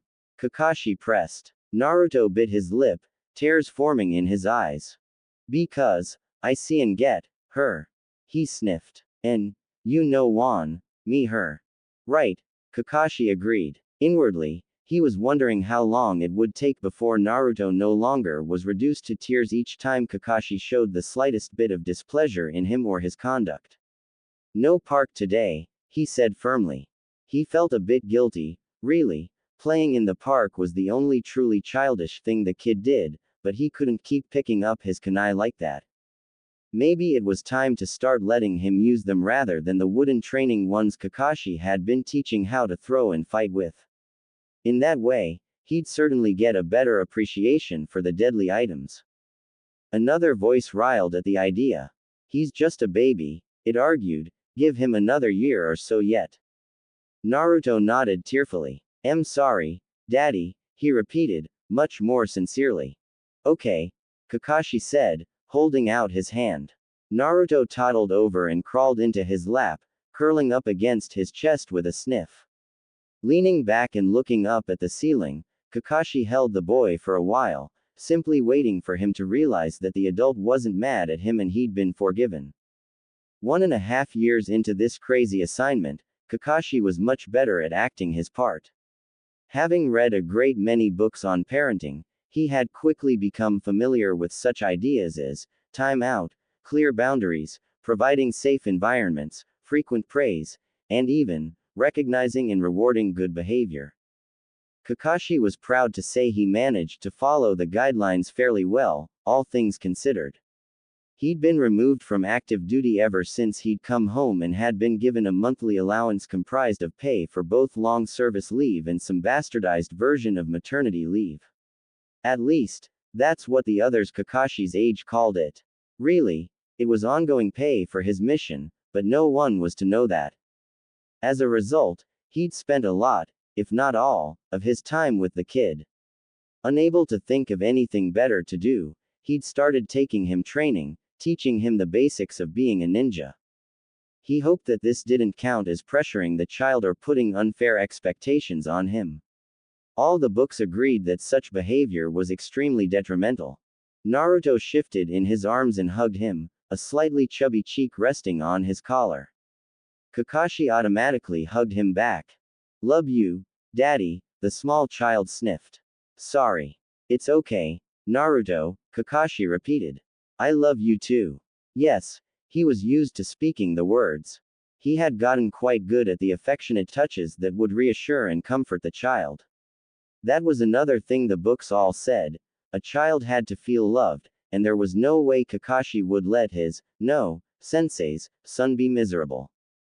Besides, the words were easy enough, if slightly out of place. Shinobi have no emotions, love included, and Kakashi was certainly no exception to the rule. But Naruto didn't need to know that. "Come on," Kakashi said, patting the boy's small back briskly, "lesson time.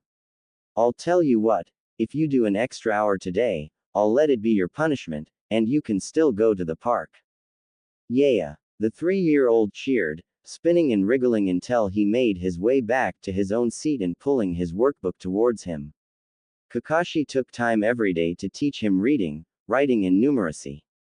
In a couple of years he was going to move on to history and chakra theories. As a Hatake, he'd need all the help he could get if he was to live up to the Academy's expectations.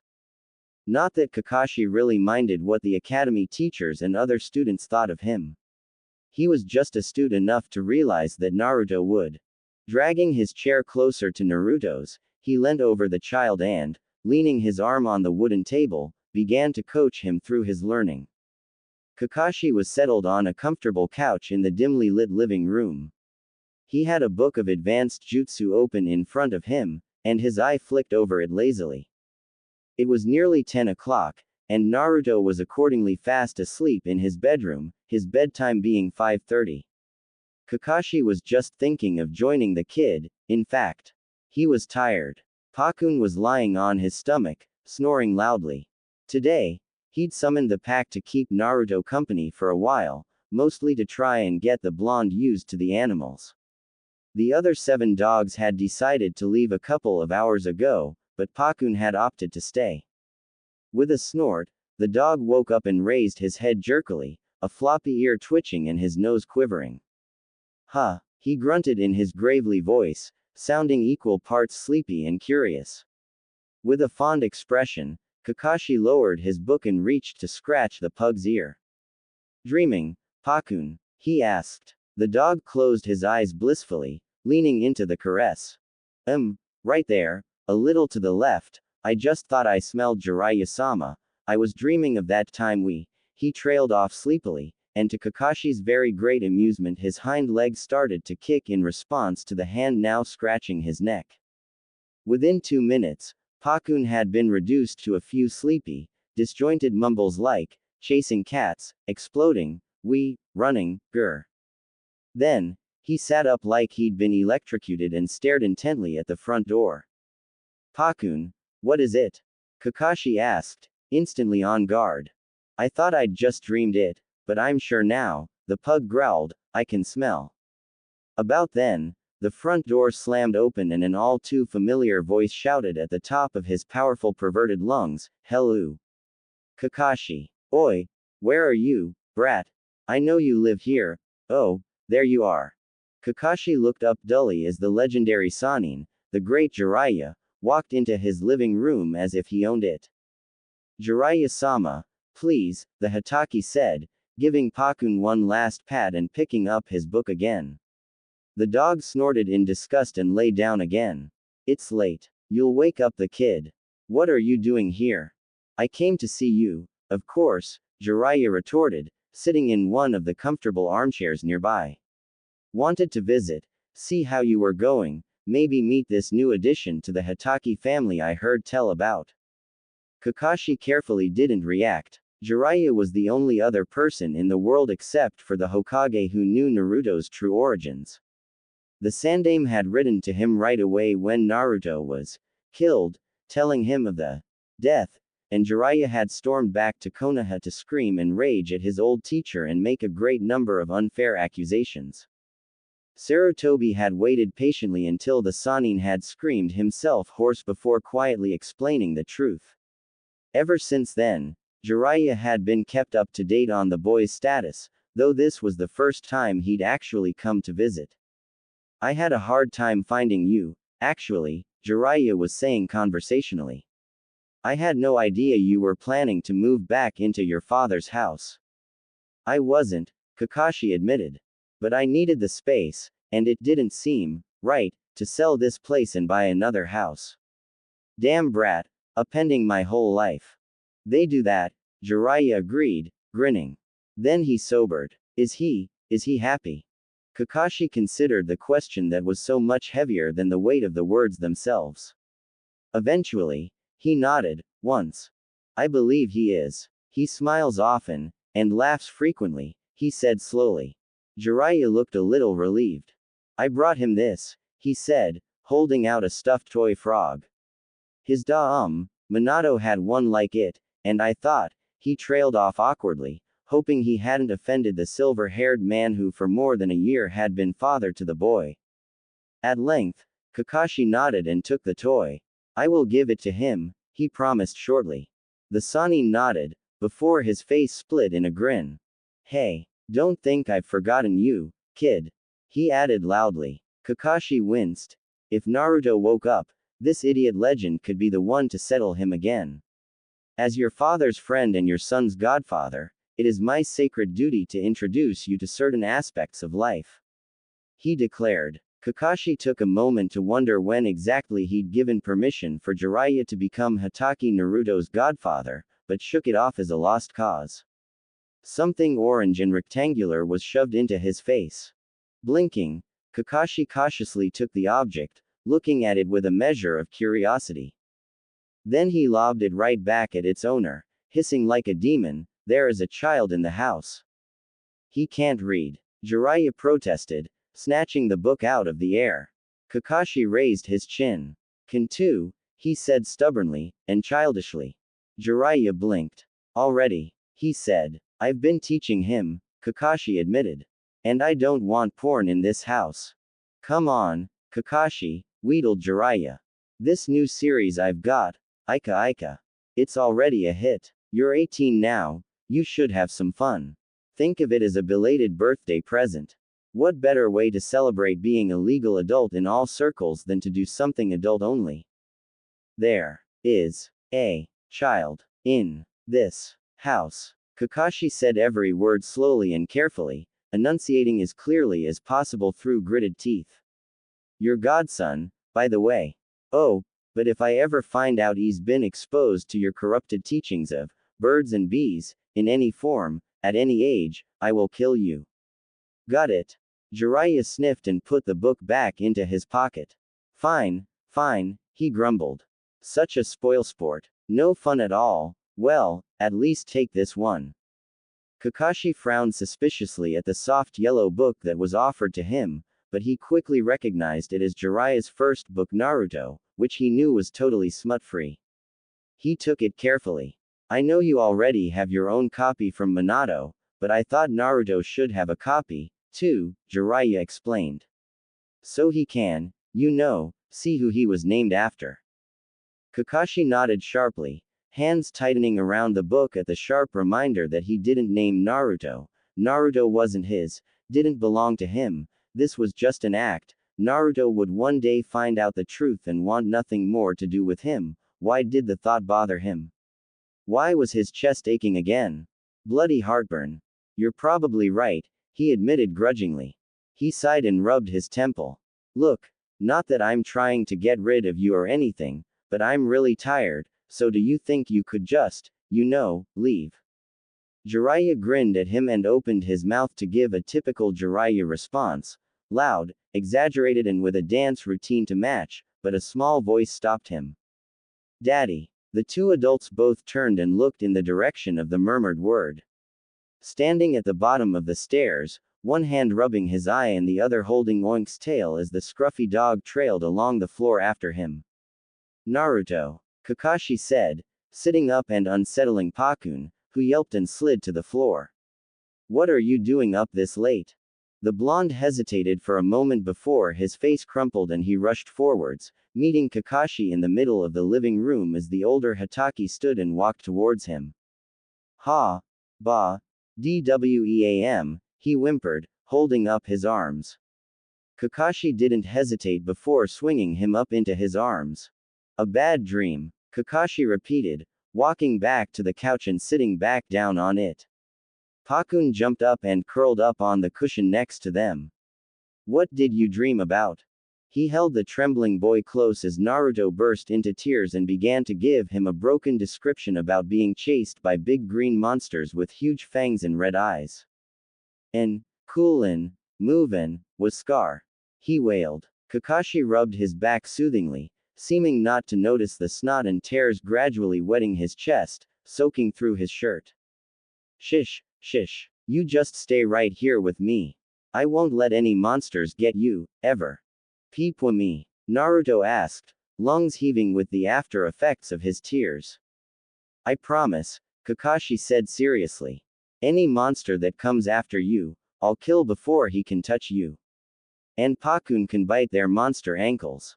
Pakun growled on cue, bristling at an invisible monster. Right. No one hurts Kakashi's pup. Grr.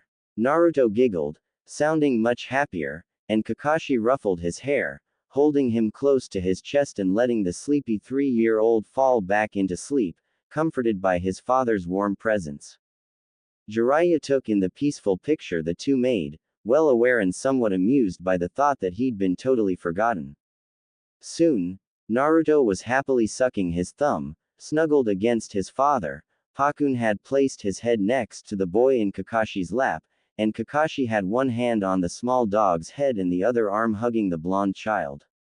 Jiraiya cleared his throat, and smirked as Kakashi's eye snapped to him, surprised. You still here? He grumbled after a pause. I'm going to put Naruto back to bed, okay? No. Don. Wanna bed. Kakashi sighed. He'd been sure Naruto was asleep, and he'd said the dreaded, B word. Crap. Naruto, he began, but it was no use. The blonde had sat up, stubbornly forcing his eyes open and dragging Oink up to hug. Who dat? He asked curiously, pointing a damning finger at Jiraiya. After a pause, Kakashi muffled a groan and bowed to the inevitable. This is Jiraiya, he said. He's your godfather, which means that he can help you if you ever need anything, and if anything ever happens to Daddy, or if Daddy is tied up in something and can't come home, he'll look after you. Silently, Kakashi vowed that he would never be that desperate. That's right, brat, Jiraiya said instantly. You can call me Gigi, huh? I'm your great and wonderful Jiraiya. Naruto shrunk back into his father as the other man struck a pose. Why did his daddy like so many weirdos? He said at length. Kakashi pulled him back against his broad chest again, putting his arms around him. Gigi was just leaving, he said, flawlessly making the adjustment, possibly easier than he usually would have, but after all, he had called Jiraiya, Gigi, right up until his father died. He just wanted to leave a couple of presents. Here, he brought you a new toy, see? He offered the child the stuffed toy frog Jiraiya had brought him. Naruto's blue eyes lit up. Froggy. He cheered, reaching for it. Ring Froggy. Kakashi sighed. Orange and a frog. Of course Naruto would love it. He carefully avoided Jiraiya's eyes and lifted the yellow book the Sannin had also brought. He also gave you this, he said quietly. It's a book about a ninja named Naruto. Naruto frowned. Me Nam. Yes, your name, Jiraiya agreed before Kakashi could say anything. In fact, you were named after the ninja in this book.